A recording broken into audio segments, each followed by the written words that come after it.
సమూయేలు మొదటి గ్రంథము మొదటి అధ్యాయము 9-10 వచనాలను మనం చదువుకుంటూ వచ్చాం. ఇక్కడ హన్నా, ఇందాకే చెప్పాను ప్రారంభంలోనే, హన్నా యొక్క ఆరాధన, హన్నా జీవితంలో జరిగిన కార్యాలను ఈరోజు మనం ధ్యానం చేస్తాము అని. ప్రియమైన దేవుని బిడ్డలారా, అసలు దీని ముందు ఏం జరిగింది అనేది ఒక్కసారి చెప్పి ఈమె యొక్క జీవితాన్ని మనం ఒకసారి ఆలోచన చేద్దాం. ఎల్కానా అనే ఒక అతను ఉన్నాడు. అందరు నా వైపు చూడండి, అందరు నా వైపు చూడండి. ఇంకా మీ చేత ఏం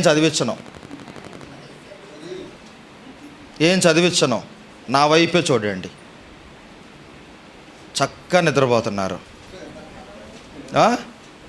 మేము కనుక క్లాసులో లెసన్ చెప్పేటప్పుడు రోజు గదివామనుకో మొత్తం లెగుతారు ఒక దెబ్బకి, ఉలికిపడి. ఇంకా నేను అట్ట మైకులో గదివాను అనుకో, ఇంకా రాత్రికి కూడా నిద్ర రాదు అంటుంటుంది. జాగ్రత్తగా నా వైపు చూడండి. ఎల్కానా అనే ఒక వ్యక్తి ఉన్నాడు. ఆయనకి 2 భార్యలు, హన్నా, పెనిన్నా. లెసన్ నేర్పిస్తాను ఇప్పుడు మీకు. Hannah, Peninnah. పెనిన్నాకేమో పిల్లలు ఉన్నారు, హన్నాకేమో పిల్లలు లేరు. అందరికీ తెలిసిందే, కానీ ఒకవేళ ఎవరైనా తెలియని వాళ్ళు ఉంటే వాళ్ళు కూడా తెలుసుకుంటారు అంతే. హన్నా, పెనిన్నాకేమో పిల్లలు ఉన్నారు, హన్నాకేమో పిల్లలు లేరు. ఇంకా పిల్లలు లేరు అన్న వాళ్ళని సమాజం ఎలా చూస్తో కొంతవరకు మనకు తెలుసు. వాళ్ళకు ఒక పేరు కూడా పెట్టి మరీ చెప్తుంటారు, గొడ్రాలు, పిల్లలు లేరు. ఇక ఏదన్నా ఫంక్షన్స్ అయినా ఏమైనా పొరపాటున మనదే కదా అని ఏమన్నా ఆ పనులు ఈ పనులు చేద్దాం అని అనుకుంటే దాంట్లో ఎవరో ఒకళ్ళు, అందరూ బయటపడకపోరు. లోపల ఉన్నా ఉంటుంది లోపల ఏందంట ఏమా అని. కానీ ఎవరో ఒకళ్ళు బయటకు వచ్చి అంటారు కూడా, ఏంది నీ హడావుడు ఎక్కువైంది, కొంచెం తగ్గు, అంత మంచిది కాదు, ఆ కుటుంబానికి అంత మేలు కాదు, నీలాంటి వాళ్ళు రాకూడదు, నీలాంటి వాళ్ళు తిరగకూడదు. ఇక ఏమన్నా కార్యక్రమాలు చేయాలన్నా వాళ్ళని కొంచెం దూరంగా చూస్తారు, దూరంగా పెడతా ఉంటారు. ఇలాంటి వేదన ఎంతో ఆమె అనుభవిస్తూ ఉంది. బిడ్డలు లేరు చాలా సంవత్సరాలు అయింది. అయినా పిల్లలు లేకపోవటాన్ని బట్టి వాళ్ళు వీళ్ళు ఎన్నో మాటలు అంటూ ఉన్నారు. ఆ మాటలను బట్టి ఆమె ఎంతో నొచ్చుకుంటూ ఉంటుంది. సరే, బయటోళ్ళు అంటే తీసి పక్కన పెట్టండి, అసలు ఇంక ఇంట్లో వాళ్ళు అంటే దాన్ని తట్టుకోగలరా? తట్టుకోలేరు.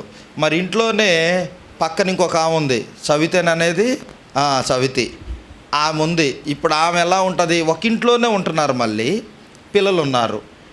పిల్లలు లేనటువంటి వారికి పిల్లల మీద ఎంతో ప్రేమ. అవునంటారా కాదంటారా? షుగర్ వచ్చిన తర్వాత స్వీట్ల మీద భలే ఆశ కలిగిద్ది. అవునంటారా కాదంటారా? మామూలుగా ఉన్నప్పుడు ఉండదు అది, లేకపోతే ఇంకా సపరేట్ అంటారు అటువైపు ఇటువైపు చూసి. లేని దాని కొరకు ఎవరైనా ఎంతో ఆరాటపడుతుంటారు. వచ్చిన తర్వాత ఏమో నా సావుకు వచ్చారు, అది లేదు ఇది లేదు నిన్నో తిడతానే ఉంటారు. ఇప్పుడు ఏమగా పిల్లలు లేకపోవడాన్ని బట్టి పిల్లలంటే ఎంత ప్రేమో. ఒకవేళ ఆమె చవితి పిల్లలు అక్కడ ఉండడాన్ని బట్టి మరి ఆమె అమ్మనే పిలిపించుకుంటూ ఉంటుంది. ఆ పిలుపుని బట్టి ఏమన్నా దగ్గరకు వచ్చి పెట్టాలన్నా ఏమన్నా చేయాలన్నా కానీ, చాలే ఆపు, నువ్వు దగ్గరకు తీసుకుని నన్ను దూరం చేస్తున్నావు, అవి చేస్తున్నావు. ఇక ఇంట్లో 2 అన్నదమ్ముల మధ్యన 2 తోడుకోడలకే పడదు. అవునా కదా? 2 అన్నదమ్ములు ఉంటే వాళ్ళిద్దరు భార్యలకే పడదు. మామూలు లోకంలో కూడా సామెత ఉంటుంది కదా, మొగుడు కొట్టినందుకు కాదంట ఆమె ఫీల్ అయ్యేది, తోడుకోడలు నవ్వినందుకు ఫీల్ అయ్యిద్దంట. అంటే కొట్టినందుకు ఫీల్ అవ్వరు, చూసిందా? వాళ్ళ ముందు కొట్టేవన్న అవమానంగా భావించింది, కానీ కొట్టినందుకు ఆమె ఏం ఫీల్ అవ్వదు. అంటే తోడుకోడల విషయంలో లేదా పక్కల వాళ్ళ విషయంలో ఎలాగుంటారో మనందరికీ బాగా తెలుసు. ఇక్కడ ఏం పరిస్థితి కూడా అదే. ఇక ఏం చేయాలన్న ప్రతిసారి ఆమెను ఏదో ఒక నిందిస్తూ ఉండేది, అవమానపరుస్తూ ఉండేది, చాలా బాధ పెడుతూ ఉండేది. ఇక దాన్ని ఆమె ఎలాగంటే ఒక టార్చర్ లాగా ఫీల్ అవుతుంది.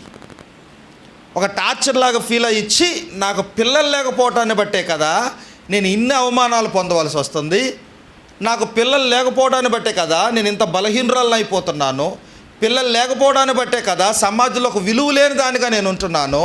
కాదు, మనుషుల దగ్గర కాదు, నేను ఎవరి దగ్గర తేల్చుకోవాలో వాళ్ళ దగ్గర తేల్చుకుంటా.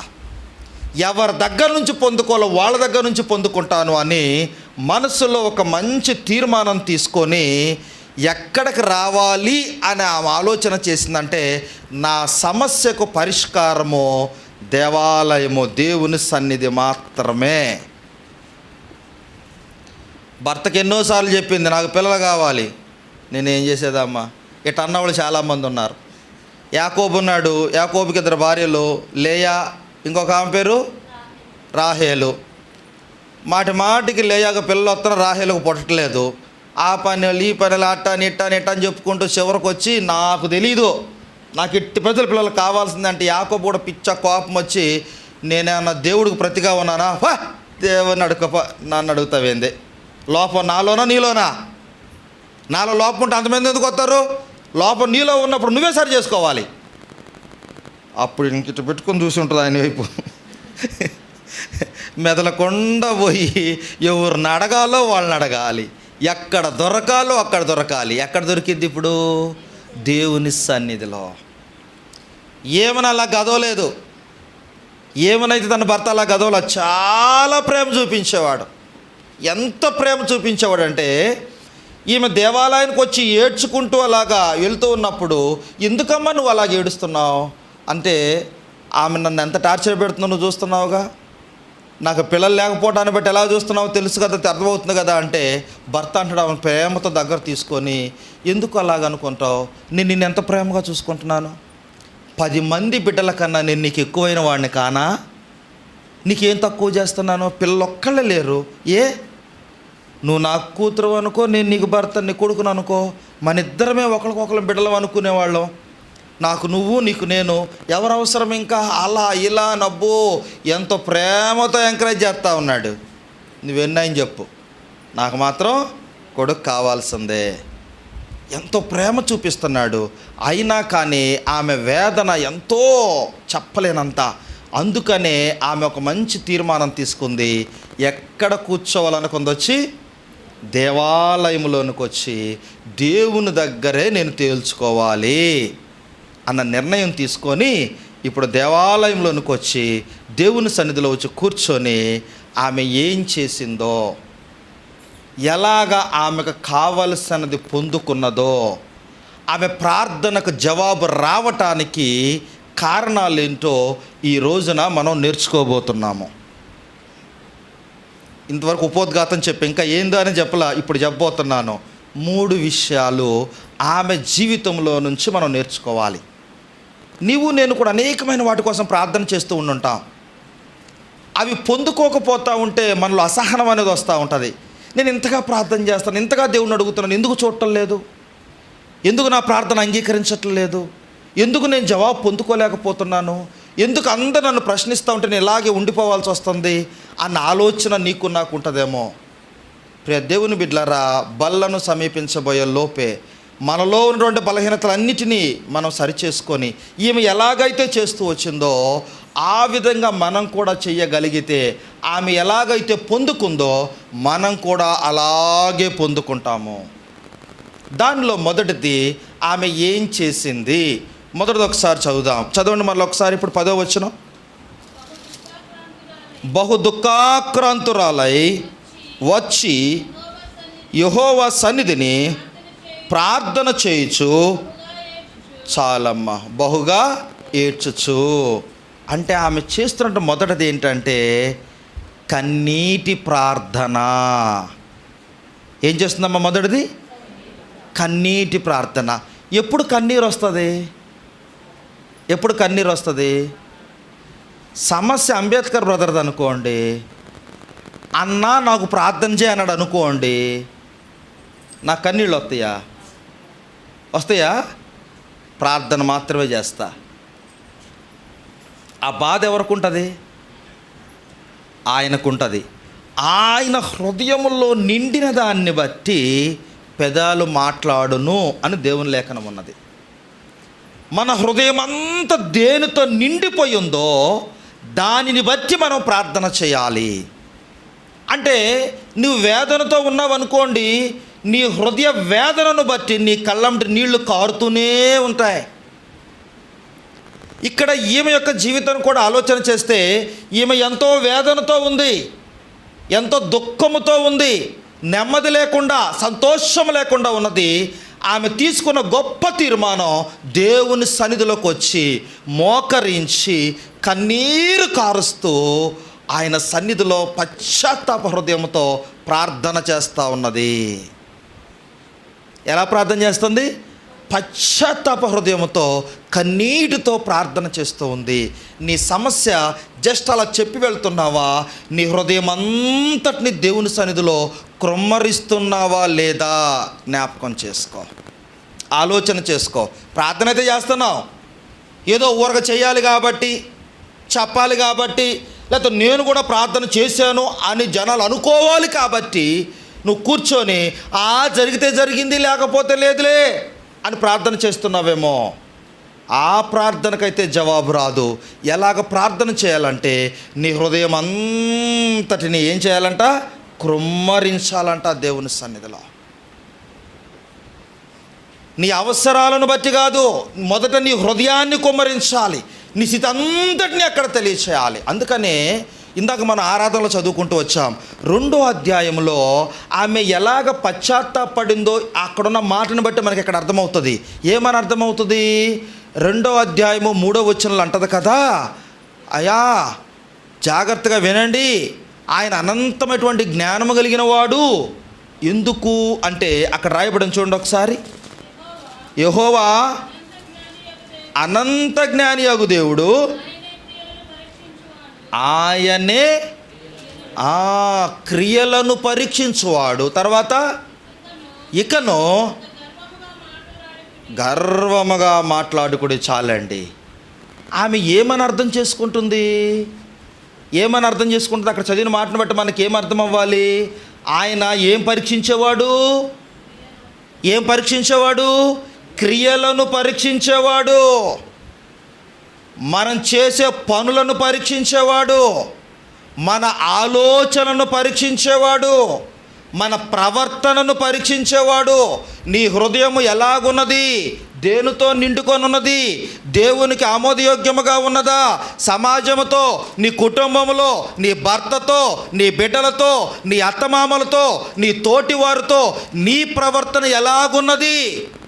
హన్నా గ్రహించి పశ్చాత్తాప హృదయముతో దేవుని సన్నిధిలో కన్నీటితో ఆమె బలహీనతలు ఒప్పుకుంటూ సరి చేసుకుంటుంది. ఒప్పుకున్నది అంటానికి ఇదే సాక్ష్యం. ఏమని? జాగ్రత్త, నా జీవితాన్ని పరిశీలించేటువంటి దేవుడు, నా జీవితాన్ని చూసినటువంటి దేవుడు, నా క్రియలను పరీక్షించేటువంటి దేవుడు మీ క్రియలను కూడా పరీక్షిస్తాడు. అందుకనే ఇంతకుముందు నాలో గర్వం ఉండేది. నా తోటి వాళ్ళు కూడా, లేకపోతే నా చవితి కూడా ఏంటంట ఆయన నా దగ్గరున్నాడు. చాలామంది అండి ఈ లోకంలో ధైర్యవంతులు ఎవరు అంటే చెడ్డోళ్ళే ధైర్యం ఎక్కువ ఉంటారు. అవంటారు కాదంటారా? మంచోళ్ళు ధైర్యం తక్కువ అండి. మంచోళ్ళు పిరికితనంగా కనపడతారండి. అంటే నేను ఎంత ధైర్యం లేకపోవటం కాదు, వాటన్నిటిని కంట్రోల్ చేసుకోవడమే గొప్ప. కానీ మనకున్న కోపాన్ని, లేకపోతే ఏమైనా తగాదలు వచ్చినప్పుడు, లేకపోతే ఏమైనా మాట్లాడాల్సి వచ్చినప్పుడు దేవుణ్ణి బట్టి ఆగుతాం, కానీ లేకపోతే ఓర్చుకోవాల్సిన అవసరం ఏంటండి? ఏమండి చెప్పండి? బూతులు మనకు రావా? వస్తే రావా? ఒకప్పుడు ఆడినోళ్ళం కాదా ఏంటి? అది ఏమన్నా కాలేజీలు స్కూల్కి వెళ్ళి నేర్చుకొని రావాలా? ట్యూషన్ పెట్టించుకొని డబ్బులు పెట్టి బూతులు మాట్లాడటం, తగాదలాడటం, ఐజాటం, మాటక మాట అంట, ఏందంట రా చూసుకుందాం అంటాం. అది ఎక్కడికైనా నేర్చుకోవాలా? పోయి ఏం అవసరంలో ఎందుకని విడిచిపెట్టాం వాటిని? ప్రభువును బట్టి. నా క్రియలను నా దేవుడు పరిశీలించేటువంటి దేవుడు, పరీక్షించేటువంటి దేవుడు. దేవుడు నాకు ఒక మనసునిచ్చాడు, దేవుడు నాకు ఒక హృదయాన్ని ఇచ్చాడు, నైతిక విలువలు ఇచ్చాడు. ఆ విలువలను అనుసరించి నేను నడుచుకోవాలి. నా దేవునికి వ్యతిరేకంగా నేను నడుచుకోకూడదు, వాక్యానికి విరుద్ధంగా నేను నడుచుకోకూడదు అని ఒక తీర్మానం ప్రకారం వాక్యానుసారంగా జీవిస్తున్నాము. కాబట్టి అది ఎదుటోడికి ఏమవుతుందంటే చాతగానితనంగానో, ఒక బలహీనతగానో, లేకపోతే వీళ్ళు చేతులు కట్టుకొని అట్టు ఉంటారు అంతే అనో అలా అనుకుంటారు. కానీ ఎవరికి రావండి? అందరికీ వచ్చు. కానీ యేసుక్రీస్తుని ఎరిగినటువంటి బిడ్డలమ్మగా మనము దాన్ని చూపించకూడదు. ప్రేమించాలి, సహించాలి, సమాధానముతో ఉండాలి, ఐక్యతగా ఉండాలి. ఇవి యేసుక్రీస్తు యొక్క గుణలక్షణాలు. యేసుక్రీస్తు నీకు నాకు నేర్పించే లక్షణాలు. ఇక్కడ ఆమె అదే గ్రహించింది. ఇంతకుముందు నేను చాలా గర్వంగా ఉండేదాన్ని, ఇంతకుముందు నా క్రియలంత మంచివిగా లేవు, ఇంతకుముందు నా క్రియలు దేవునికి యోగ్యమైనవిగా లేవు, తగాదాడేదాన్ని, గొడవలు పెట్టుకునేదాన్ని, మాటకు మాట అనేదాన్ని, లోబడకుండా ఉండేదాన్ని, నా ఇష్టానుసారముగా ఉండేదాన్ని. నా క్రియలన్నిటినీ నా దేవుని వాక్యానుసారముగా ఆయన వాక్యపు వెలుగులో నన్ను నేను సరి చేసుకున్నాను, వాటన్నిటిని విడిచిపెట్టాను. అందును బట్టి నా హృదయము నెమ్మదితో సంతోషముతో ఉంది అని ఇందాక మనం చదువుకున్నట్లుగా ఆమె ఆరాధన చేస్తూ ఉంది. ఆమె ఆరాధన చేయటానికి ముందు ఆమె జీవితాన్ని ఆమె ఏం చేసింది? సరి చేసుకుంది. ఎలా సరి చేసుకుంది? ఏదో నోటి మాటలు చొప్పున ఎలాగంట? హృదయం మొత్తాన్ని బట్టి కన్నీటితో పశ్చాత్తాప హృదయంతో, మనుషుల దగ్గర కాదు, ఎక్కడ? దేవుని సన్నిధిలో కన్నీరు కారుస్తూ ఆమె హృదయం అంతటినీ కుమ్మరించింది.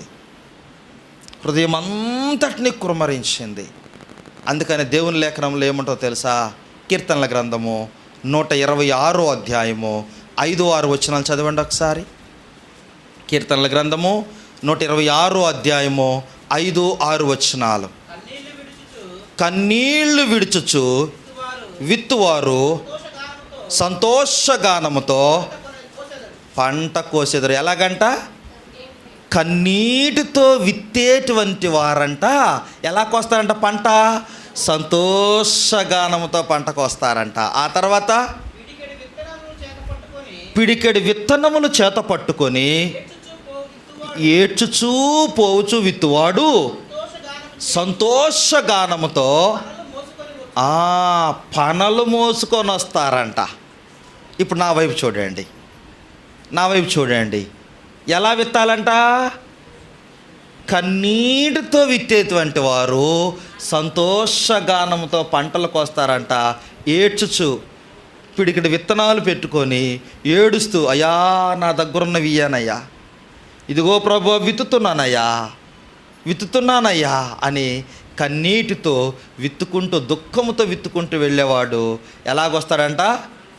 సంతోషముతో. పిడిగుడుతోనే వస్తాడంట. ఎట్టొస్తాడంట? పనలతో వస్తాడంట, సంతోషంతో. దీన్ని బట్టి ఏమర్థం అవ్వాలంటే, నీకు ఏమి విత్తుతావో దాన్ని కోస్తావు. చెడుని విత్తావా? ఒక విత్తనమే విత్తేది, కోసేది మాత్రం పనలు కోసుకొని రావాలి. కాబట్టి ప్రియమైన దేవుని బిడ్డ, ఎలాగ విత్తాలి అంటే, ఈమె ఎలాగైతే ఆమె యొక్క సమస్యను, ఆమె యొక్క అవసరతను దేవుని సన్నిధిలో విత్తుతుంది. ఎలా విత్తుతుందంట?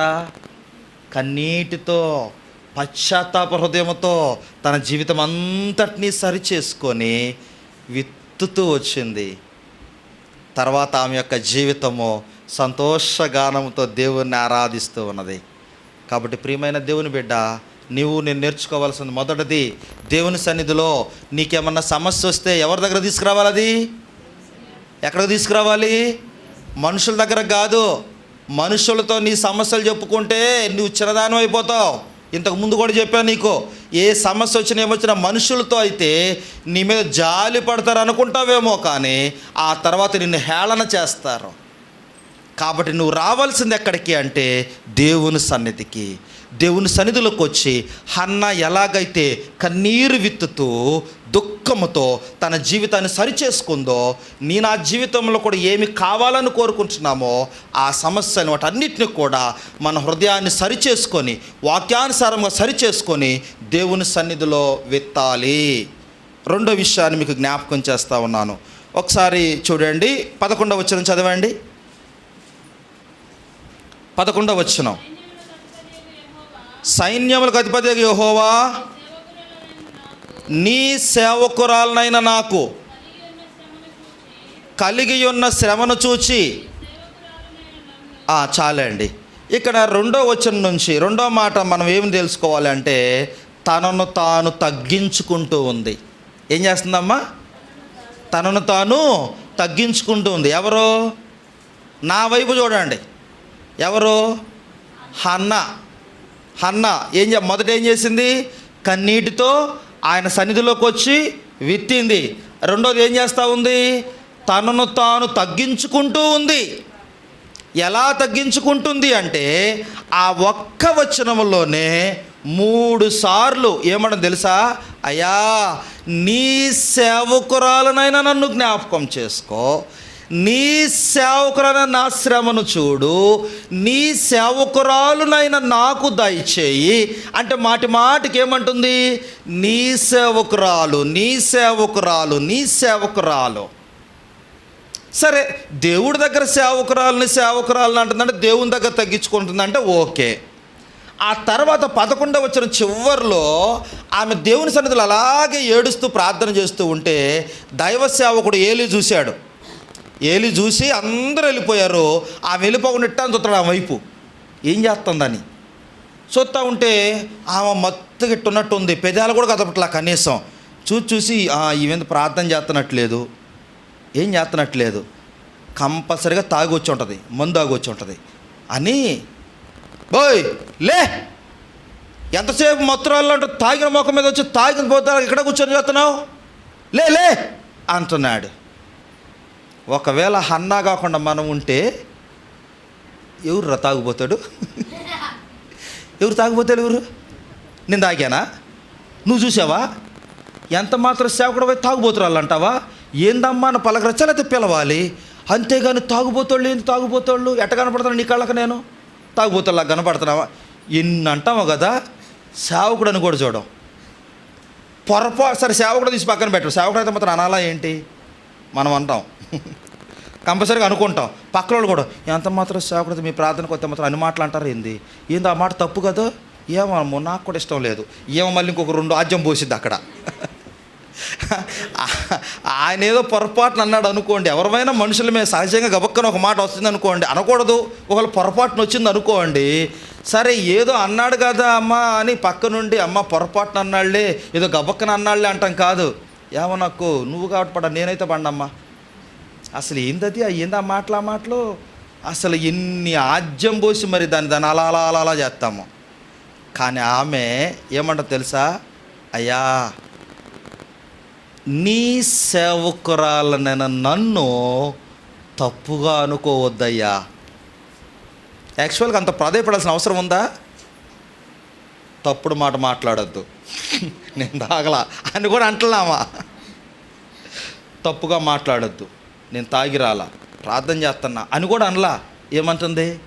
అయ్యా, నీ సేవకురాలైన నన్ను తప్పుగా అనుకోవద్దు, ఎందుకంటే నాకు భయంకరమైన సమస్య ఉంది, ఎన్నో శ్రమలు అనుభవిస్తున్నాను, నేను ఎన్నో నిందలు అనుభవిస్తున్నాను, ఎన్నో అవమానాలు భరిస్తూ ఉన్నాను.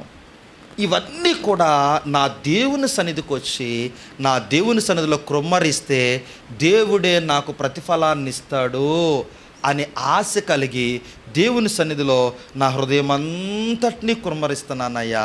దయచేసి నీ సేవకురాల విషయంలో అలాగ తప్పుగా అనుకోవద్దయ్యా అని అంది.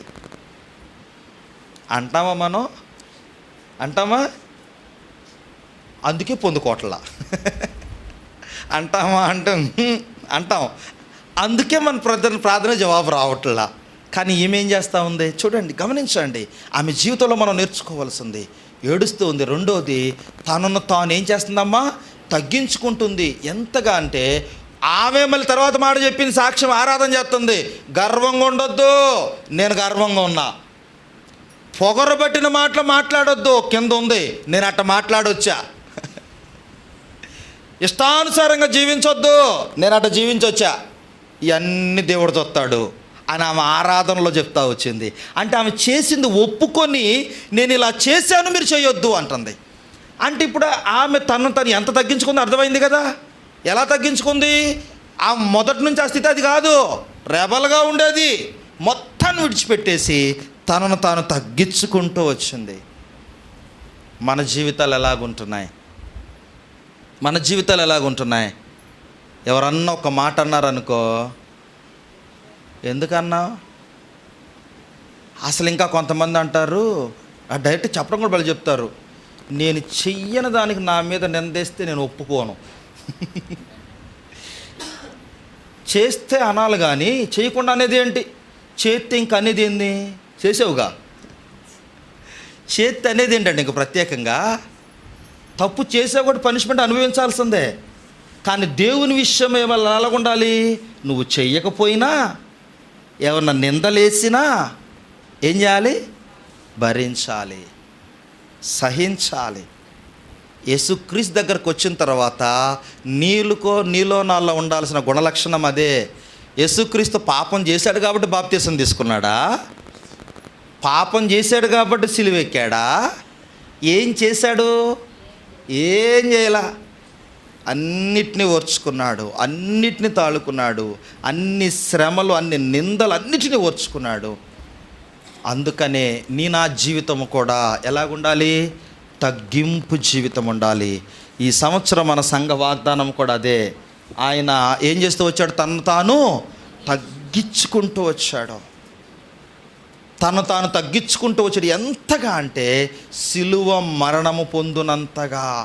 ఏ పాపము లేనటువంటి పరిశుద్ధమైనటువంటి దేవుడు నా పాపాన్ని భరించడానికి పాప భారం అంతటిని కూడా ఆయన మీద వేసుకొని ఆ మండు టెండలో 3 మేకుల మీద ఆ కలువరి సిలువలో చివరి రక్త బిందు వరకు బళ్ళెంతో పొడిస్తే ఆ రక్తంతో పాటు నీరు కూడా కారునంతగా తను తాను తగ్గించుకున్నాడు. ఎన్నో నిందలు, కింద నుంచి అవమానాలు చేస్తూ ఉన్నారు. ఓహో, దేవాలయాన్ని పడగొట్టి 3 రోజుల్లో కడతానన్న పోటుగాడా, రా ముందు నువ్వు దిగు, తర్వాత చూస్తాం.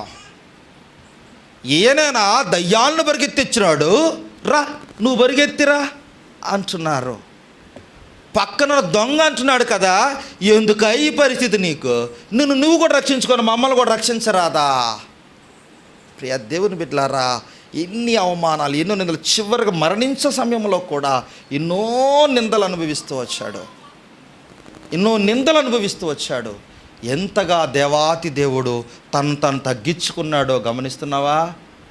మరి ఆయన అంగీకరించినటువంటి బిడ్డగా, ఆయన బిడ్డలముగా నా జీవితంలో ఎంత తగ్గింపు ఉండాలో తగ్గించుకోగలుగుతున్నామా? భర్త ఏమన్న మాట అంటే మాటకు మాట అంటున్నావా? లేకపోతే నీ అత్తమామలేమన్నంటే సాల్లే మాకు తెలుసులే అని నిందిస్తున్నావా? నీ తోటివారు ఏమన్నా అంటే ఎందుకు పడాలి, ఎందుకు సహించాలి అని అనుకుంటున్నావా? దేవుని బిడ్డలముగా మన జీవితంలో తగదు. లోబడి ఉండాల్సిందే, ఓర్చుకోవాల్సిందే, తగ్గించబడాల్సిందే. అందుకని యేసుక్రీస్తు ప్రభువారు కూడా తాను ఎంతగా తగ్గించుకున్నాడో మనం స్టార్టింగ్ నుంచి నేర్చుకుంటూ వచ్చాం. గొప్ప దేవుడై ఉండి, ఆరాధనకు యోగ్యుడై ఉండి కూడా ఆయన పాదాలు, శిష్యుల పాదాలు పట్టుకొని, ఆయన చేతుల్లో మన పాదాలు పట్టుకొని నీళ్లతో శుభ్రం చేసి గుడ్డబెట్టి చెయ్యి పట్టుకొని కాళ్ళు పట్టుకొని మరి తుడుస్తూ ఉన్నాడు. ఆయనే ఎంత తగ్గించుకుంటే నీలనాలు ఎందుకు ఆ గర్వం? ఎందుకు అలా ఎదురు తిరిగి మాట్లాడటం? ఎందుకు అలా తల పైకెత్తుకోవటం? హన్నా యొక్క జీవితంలో తను ఎంతో తగ్గించుకుంటూ వచ్చింది. మొదట ఎలాగ విత్తింది? కన్నీటితో విత్తింది దేవుని సన్నిధిలో. రెండోది ఏం చేస్తూ ఉంది? తనను తాను తగ్గించుకుంటూ ఉంది. అలాగే మూడో విషయాన్ని మీకు జ్ఞాపకం చేస్తున్నాను. 11వ వచనము మధ్యలో నుండి చదవండి. నీ సేవకురాలనైన నాకు చాలండి. మనం అసలు ప్రార్థన ఎలా చేయాలో కూడా నేర్పిస్తుంది. మొదటేంటి? ఎలా దేవుని సన్నిధికి వచ్చి కన్నీటితో విత్తడం. రెండోది ఏంటి? తగ్గింపు జీవితం. మూడోది ఏంటి? దేవుని దగ్గరకు వచ్చినప్పుడు నువ్వు దేవుని దగ్గర నుంచి ఏం పొందుకోవాలనుకుంటున్నావో ఆ విషయమై నీ క్లారిటీ ఉండాలి. అర్థమైందా? చాలామంది యేసయ్యా ఆశీర్వదించయ్యా, ఆశీర్వదించయ్యా, ఆశీర్వదించయ్యా, కొట్టుకెళ్ళి అయ్యయ్యా అయ్యయ్యా అయ్యయ్యా అన్నాడు అనుకోండి. కొట్టుడు ఎడదోతాడు మన వైపు, ఇక్కడ చూసి ఏం కావాలి ఎంతగా నీకు అంటాడు. అవునా కదా? ఆయన కొట్లో చాలా ఉన్నాయి. అయ్యి అయ్యి అయ్యి అంటే ఏమిస్తాడు ఆయన? నీకేం కావాలో అది అడగాలి. నీకేం కావాలి అదే అడుగు, అదే పొందుకో. అంతేకాని ఆశీర్వదించు ప్రభువా, ఆశీర్వదించు ప్రభువా అంటే ఆయన దగ్గర ఆశీర్వాదాలు విస్తారంగా ఉన్నాయి. ఒక్క దెబ్బకు ఆకాశం నుంచి వదిలితే వాటి కింద నలిగి చస్తాం, అంత బరువు ఉంటాయి. అర్థమైందా? ఆయన ఆశీర్వాదాలు ఒకటా రెండా? కుప్పలు కుప్పలు, ఒక్కసారి తట్టుకోలేక చేస్తాం. ఆనందం ఎక్కువైపోయినా చేస్తాం, బాధ ఎక్కువైనా చేస్తాం, తట్టుకోలేమంతే. కాబట్టి హన్నా యొక్క జీవితంలో దేవుని దగ్గర నుంచి పొందుకున్న విధానం చూడండి. ఏమని ప్రార్థన చేస్తుంది? అయ్యా నీ సేవకురాలనైనా నన్ను జ్ఞాపకం చేసుకొని నాకు ఎవరివ్వాలి? మగబిడ్డనే ఇవ్వు. చాలామంది ప్రార్థన చేసేటప్పుడు నీ చిత్తం ప్రభువా, నీ చిత్తం. ఆయన చిత్తం మంచోళ్ళకి ఏంది, చెడ్డోళ్ళకి కూడా ఉంది. ఉందా లేదా? దేవుని లెక్కనలో ఏమనుంది? మంచోళ్ళకి చెడ్డోళ్ళకి వర్షం ఒకేలాగుంది. నీతిమంతుల మీద అనీతిమంతుల మీద ఒకేలా కురిపిస్తున్నాడు. అందరికీ ఒకే ఎండ, అందరికి ఒకే గాలి. మంచోళ్ళకి ఒక గాలి, చెడ్డోళ్ళకి ఒక గాలి ఉందా?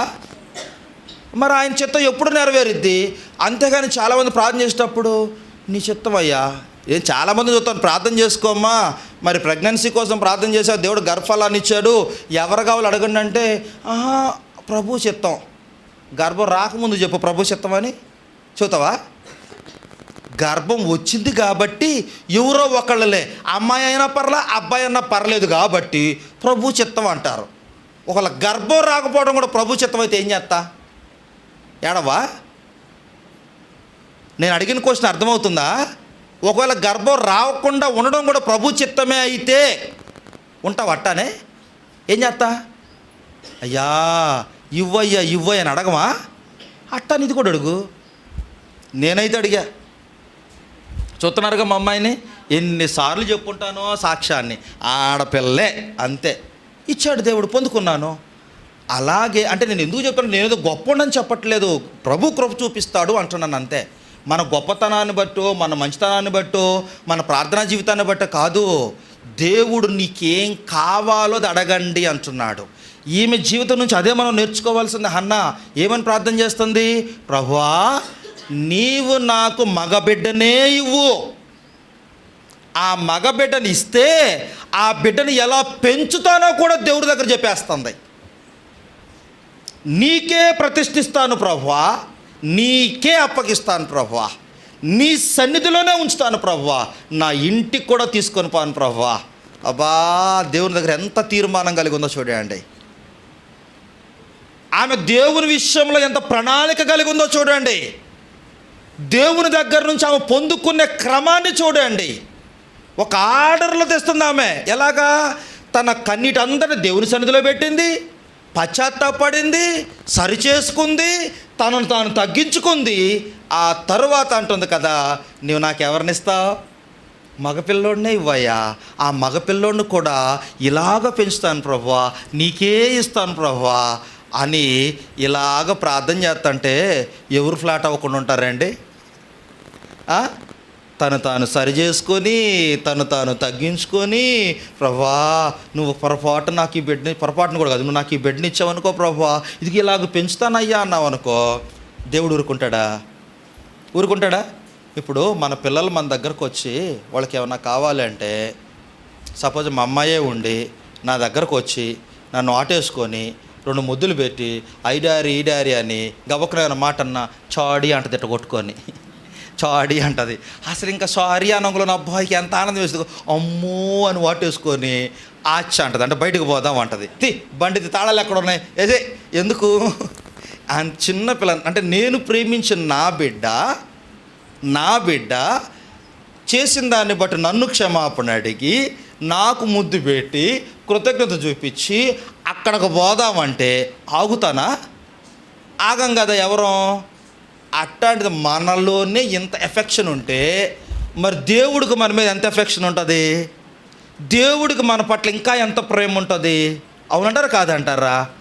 మారని ప్రేమ కదా అది. మరి ఆ దేవుడు ఇంకెంత ప్రేమ చూపిస్తాడు? హన్నా విషయంలో కూడా అదే చూపించాడు దేవుడు. ఇంతగా ప్రాధేయపడితే దేవుడు కనికరించుకుని ఉంటాడా? ఉండడు. ఒక్కసారి 1 అధ్యాయము 19-20 వచనాలు చదవండి. ముగిచేస్తున్నా, 5 నిమిషాలు ఉంది. 19-20 వచనాలు చదవండి. తర్వాత వారు హృదయమందు వేగరమే లేచి యెహోవాకు మ్రొక్కి వాళ్ళ ఇంటికి వెళ్ళిరి. అంతటా హన్నాను కూడెను, యెహోవా ఆమెను జ్ఞాపకము చేసుకొనెను గనుక హన్నా గర్భము ధరించి దినములు నిండినప్పుడు ఒక కుమారుని కని నేను యెహోవాకు మొక్కుకొని దీనిని అడిగి తీసుకొని సమూయేలను పేరు పెట్టను. చాలండి. ఇప్పుడు నా వైపు చూడండి.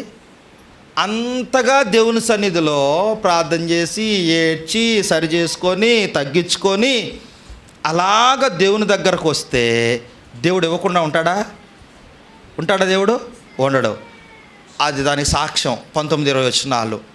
ఆమె పోతా మళ్ళీ చెప్పిపోతున్నాడు దేవుడికి, ఇగో రాత్రి అంతా ప్రార్థన చేశాను నీ సన్నిధిలో, వెళ్తున్నా ఇంటికి వెళ్తున్నా ప్రభువా, చూస్తున్నావుగా, ఇంటికి వెళ్తున్నా అని దేవుని సన్నిధిలోకి వచ్చి మరలా ప్రార్థన చేసుకొని వెళ్ళిందంట. వెళ్ళంగులోనే ఆమె ఇంటికి వెళ్ళిన తర్వాత దేవుడు ఆమెను జ్ఞాపకము చేసుకొని ఎవరినిచ్చారంట? కుమార్తెనిచ్చాను. ఎవరినిచ్చారు? కుమార్తెనిచ్చారు. అడిగింది ఎవరిని? దేవుడు ఎవరినిచ్చాడు? వెంటనే ఆమె ఏం చేస్తుంది? ప్రభువా, నిజంగా నన్ను జ్ఞాపకం చేసుకొని నేను అడిగినట్టే నాకు కుమారునిచ్చావు కనుక నా కుమారునికి సమూయేలు అని పేరు పెడతాను అని సమూయేలు అని పేరు పెట్టింది. తర్వాత ఏం చేసిందో తెలుసా? ఆమె జీవితాన్ని కనుక మనం గమనిస్తే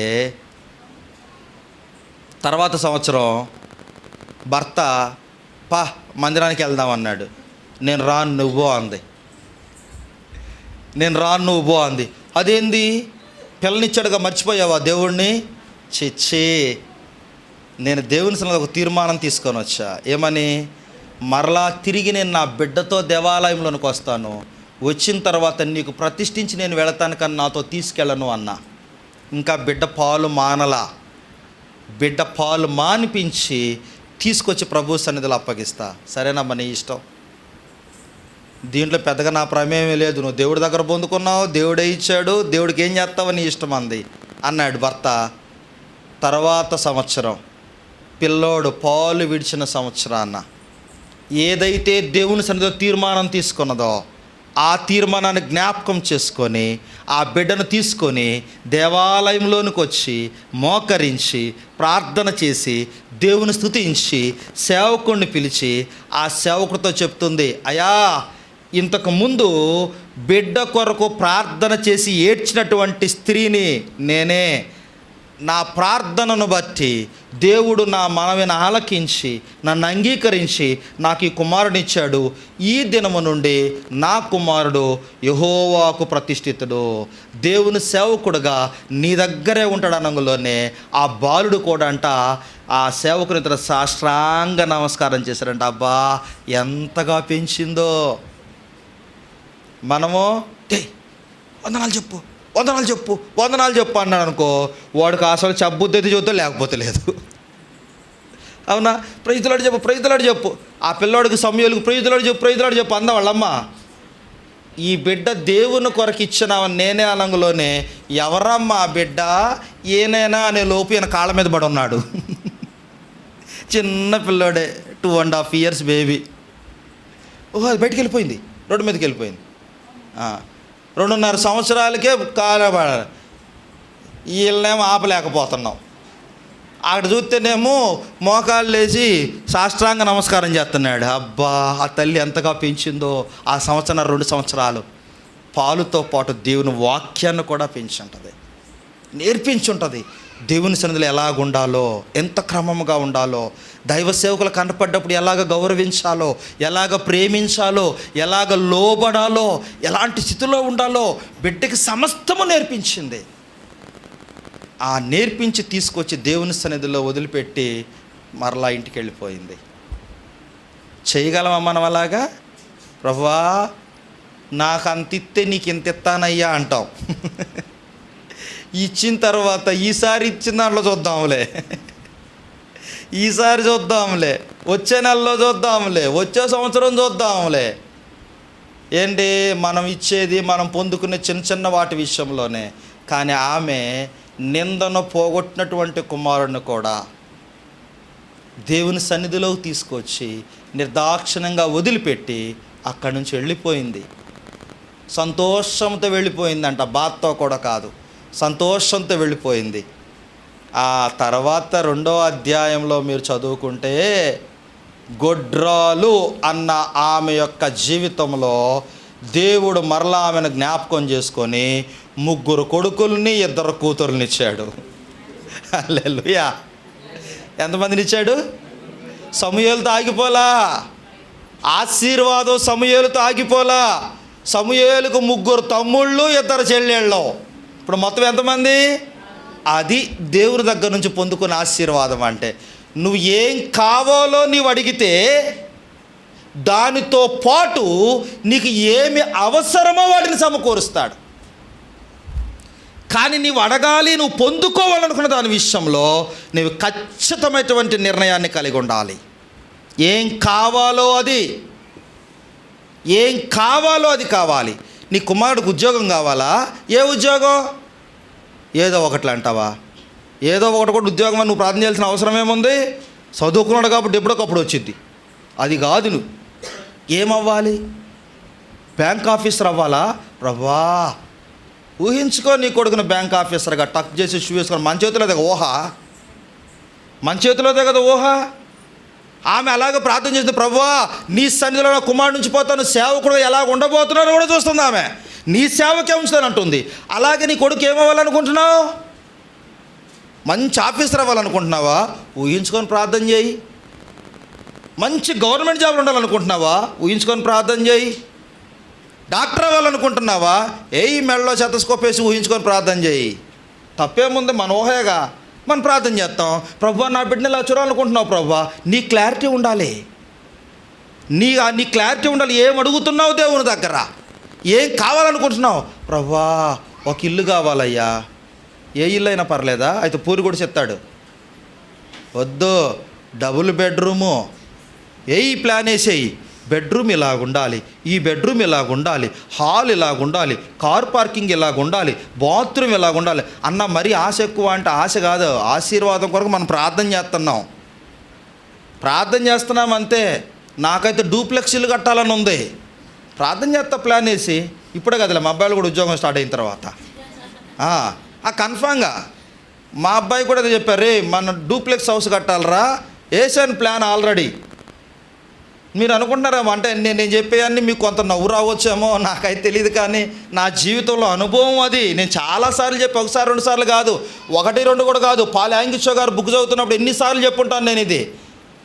ఎంఎస్ చదువుతున్నప్పుడు నేను ఏమవ్వాలి? లెక్చరర్ అవ్వాలి. లెక్చరర్ అవ్వడం కాదు, ఎలా ఉండాలో కూడా రాసుకో అన్నాడు దేవుడు. రాసుకొని మరి ప్రార్థన చేశా. ప్రభువా ఇదిగో టచ్ చేసుకొని, షూ వేసుకొని, చాక్ పీస్ పట్టుకొని, క్లాస్ రూమ్లోకి వెళ్ళి లెసన్లో క్లాస్ చెప్తూ ఉంటే క్లాస్ అయిపోయిన తర్వాత అందరికి అర్థమైందా, yes sir, okay, very good అని చెప్పి బయటికి రావటం. ఇలాగే ఊహించుకొని ప్రార్థన చేశా. ఇంకా నాది ఎంఎస్సీ కూడా అవ్వలా, ఇంకా 3 నెలలు ఉందనంలో నేను లెక్చరర్గా నన్ను పిలిచారు క్లాసులు చెప్పమని. నిజంగా నేను ఎలాగైతే టచ్ చేసుకొని ఎలాగైతే వెళ్ళానో, ఎలాగైతే ప్రార్థన చేశానో అలాగే ఉంటే వెంటనే బయటకు వచ్చిన తర్వాత అబ్బా నా ఆనందానికి అవధుల్లో ఏడ్చుకున్న చాక్పీ చేతిలో పట్టుకొని, ప్రభువా నిజమేనా ఇది, ఆయన ఏదో చెప్పాడు అయ్యిద్దో లేదో అని నేను ప్రార్థన చేశాను. అప్పుడు అంత అనుభవం లేదు కదా. ఆయన ఏదో పాల్ యాంగిషో గారు చెప్పారు, నేను కూడా అలాగే ప్రార్థన చేశాను ప్రభువా. కానీ ఈరోజు నేను లెక్చరర్గా ఇలాగ చెప్తా ఉంటే ప్రభువా నీకు వందనాలు అన్నాను. ఇదే అనుభవంలో మ్యారేజ్ విషయంలో కూడా నేను లిస్ట్ రాసుకున్నా, చెప్పాను కూడా ఇంతకుముందు సంఘంలో. ఏముండాలి, బీఈడి చదివి ఉండాలి. ఆల్రెడీ నా జీవితంలో ఒక ప్రాబ్లం వచ్చింది కాబట్టి రెండోది కూడా ఎలాగుండాలి, బీఈడి చేసి ఉండాలి, పిల్లలు ఉండకూడదు, సేవకులు అయ్యి ఉండాలి. అబ్బో ఇన్ని రాశా. చాలా సంబంధాలు చూస్తూ ఉన్నారు. డేవిడ్ రాజకుమార్ అంకుల్ కూడా చూశారు. చూసిన తర్వాత అసలు మక్కోళ్ళు చుట్టాలు వాళ్ళు అన్నారు, వీడికి అసలు పెళ్లి చేసుకోవాలని లేదు, ఏడన్నా పెళ్లి చేసుకోవాలంటే ఇన్ని కోరికలు ఉంటాయా, ఇన్ని కోరికలు ఉంటాయి, ఇదేమన్నా ఫస్ట్దా. నేను అసలు సిగ్గుపడినా, ఇదేమన్నా ఫస్ట్దా, ఫస్టోడు కూడా ఉండవు ఇన్ని ఆలోచనలు ఇన్ని కోరికలు. డైరెక్ట్గా నా దగ్గరకు వచ్చి అడిగారు నన్ను, అసలు నిజంగా నీకు చేసుకోవాలని లేదు కదా అని. అదేం లేదమ్మా, దేవుడు తగిన సమయం అందిస్తాడు, దేవుడు ద్వారాలు తెరుస్తాడు. ఆ ద్వారాలు తెరిచిన తరువాత అప్పుడు ప్రభువునికి మహిమపరుస్తాను. నిజంగా వాళ్ళు స్టన్ అయిపోయారు. నేను ఏదైతే కోరానో సిగ్గుపడకుండా చెబుతున్నాను, జుట్టు సంగతి కూడా రాసుకున్నా, పొడవు జుట్టు ఉండాలని కూడా. నిజం, అదే నేను చెప్తే మీకు నవ్వు వచ్చిందని చెబుతుంది. నిజం, మీకు నవ్వు వచ్చింది. నేను అమ్మ చెప్పలేదు ఇంతకుముందే. ఇంకొకటి, ఇది ఎప్పుడో జరిగింది కూడా కాదు, నేను ఈ సంఘంలోకి వచ్చిన తర్వాతే కదా నేను మళ్ళీ మ్యారేజ్ చేసుకుంది. నా మ్యారేజ్కి కూడా ఇక్కడ నుండి చాలామంది వచ్చారు కదా, మరి ఇప్పుడు నేను సజీవ సాక్ష్యమే కదా ఇక్కడ ఉండి. అప్పుడు రాసుకున్నాను ఎలాగుండాలి, మరీ ఎరుపు నలుపొద్దయ్యా, సామాన సాయి కావాలంటే చూసుకోండి. ఇప్పుడు ఎదురు కూడా తెచ్చిపెట్టాను అక్కడ, సామాన సాయిలో ఉండాలి, బీఈడి చదివి ఉండాలి, పిల్లలు ఉండకూడదు, ఇవన్నీ రాసుకుంటా. వాళ్ళ నాన్న పాస్టర్ అయ్యి ఉండాలి, ఇవన్నీ రాసుకుంటూ వచ్చాను. మరి దేవుడు తెచ్చాడా తేలేదా? ఇచ్చాడు. అయిపోయింది, ఆ బాధ్యత అయిపోయింది. తర్వాత మళ్ళీ పిల్లలు కావాలి. ఎలా పిల్లలు కావాలి? అబ్బాయి అయితే వద్దు ప్రభువా, గర్భం ఇస్తే నాకు అమ్మాయి తప్ప అబ్బాయి వద్దు ప్రభువా. ఎన్నిసార్లు పుట్టకముందే నేను సంఘంలో అనౌన్స్ చేశాను, దేవుడు నాకు అమ్మాయిని ఇస్తున్నాను, దేవుని స్తోత్రాలు చెప్పండి. రెండోది, అమ్మాయి పుట్టకముందే నేను బైబిల్ సొసైటీ ఆఫ్ ఇండియాకి అమౌంట్ పంపించి బైబిల్ మీద మా అమ్మాయి పేరు ప్రింట్ వేయించా. స్టన్ అయిపోయారు అక్కడ వాళ్ళు కూడా. ఏంది పుట్టకుండా అమ్మాయికి పేరు పెట్టి పేరు కూడా ఏం చేశారా? ఒకవేళ పుట్టకపోతే ఏంటి, పోతే అంటూ ఉండదు, పుట్టిద్ది. అమ్మాయే, నా కూతురి పేరు హోప్ క్రిస్టీనా గ్రేస్ అని పెట్టా. ఒక్కసారి పుట్టిన తర్వాత అబ్బాయిని చూపించను అన్నారు. బైబిల్ సొసైటీ ఆఫ్ ఇండియాకి నన్ను తీసుకెళ్లారు అన్నోళ్ళు. ఈయనే అట్ట పేరు పెట్టింది ముందే అని. బ్రదర్ ప్రైజ్ ది లార్డ్, నిజంగా మీలాంటి వాళ్ళు మాలాంటి వాళ్ళకి ఎంతో ఆదర్శం అన్నారు అక్కడ. అంత గొప్పవాడేం కాదు, నాలాంటి వాడు ప్రార్థన కూడా దేవుడు విని మనం అంగీకరించినందుకు దేవునికి స్తోత్రాలు అన్నాను. నేను ఇవన్నీ గొప్పతనం కోసం చెప్పట్లేదు. ఏం కావాలి నీకు క్లారిటీ ఉండాలి. నీ బిడ్డ ఏమవ్వాలనుకో, నీ భర్త ఎలాగ ఉండాలనుకుంటున్నావు, సమాజంలో ఒక పేరు ప్రకృతి ఎలా ఉండాలనుకుంటున్నావు, తప్పు లేదు. జనాలకు చెబుతున్నాం ఏందో, మనం దేవునికి చెప్తున్నాం. దేవుడు తప్పకుండా కార్యం జరిగిస్తాడు. 3 విషయాలు జ్ఞాపకం చేశాను. మొదటిదేంటి? పోయినాయా మొత్తం? అసలు ఫస్ట్ ఎక్కడికి రావాలి? నీ సమస్యని దేవుని సన్నిధిలోకి తీసుకొచ్చి ఏం చేయాలి? కన్నీటితో, పశ్చాత్తాప హృదయంతో మన జీవితాలను మొదట ఏం చేయాలి? సరిచేసుకోవాలి. సంపూర్తిగా సరిచేసుకొని ప్రభు సన్నిధిలో విత్తాలి. అప్పుడు హన్న ఎలాగ పంటలు కోసుకొని పోయింది? ఎలాగా? కన్నీటితో విత్తేటువంటి వారు సంతోషగానముతో పంట కోస్తారు. పిడికేడు ఏడ్చుచూ పోయి విత్తేటువంటి వాడు పనలతో ఇంటికి వస్తాడు. వచ్చిందా రాలేదా? పనలతో. అడిగింది ఎంతమందిని? Get 1 by 1 get 5. ఎప్పుడన్నా వాటికి వెళ్తే రిలయన్స్లకు వాటికి వెళ్తే గెట్ 1 2 ఫ్రీ, గెట్ 1 3 ఫ్రీ అంటుంటాడు. ఇక్కడ బై 1 గెట్ 5. ఒక్కళ్ళని అడిగింది, ఎంతమందిని ఇచ్చాడు దేవుడు? ఆయనతో పాటు ఇంకా 5గురిని ఇచ్చాడు దేవుడు. కాబట్టి దేవుని దగ్గర పొందుకోవటం ఎలా నేర్చుకోవాలి మనం. ఈ రోజున అదే మొత్తం ఆరాధన కానీ ఇది కానీ మీకు అదే నేర్పిస్తూ వచ్చాను. జాగ్రత్తగా గమనించండి. ప్రభు సన్నిధికి వచ్చింది, నీ సమస్యను కన్నీటితో విత్తింది, తను తగ్గించుకుంటూ వచ్చింది, దేవుని దగ్గర నుంచి ఏం పొందుకోవాలో నేర్చుకుంది, ఎలా పొందుకోవాలో తెలుసుకుంది. దానిని బట్టి ప్రభు తన జీవితంలో గొప్ప కార్యం జరిగేటట్లు చేసుకున్నది. ఆయనతో పాటు ఇంకా 5గురిని సంపాదించుకున్నది. అంత మాత్రమే కాకుండా ఆమె హృదయాంతరంగం నుంచి దేవుణ్ణి ఏం చేస్తుంది? ఆరాధిస్తుంది. తన జీవితం అంతటిని బట్టి ప్రభువును మహిమపరుస్తూ ఉన్నది.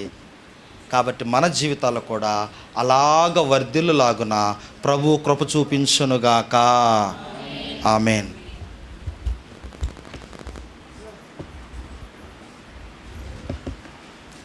సమయాన్ని ముగించాలి.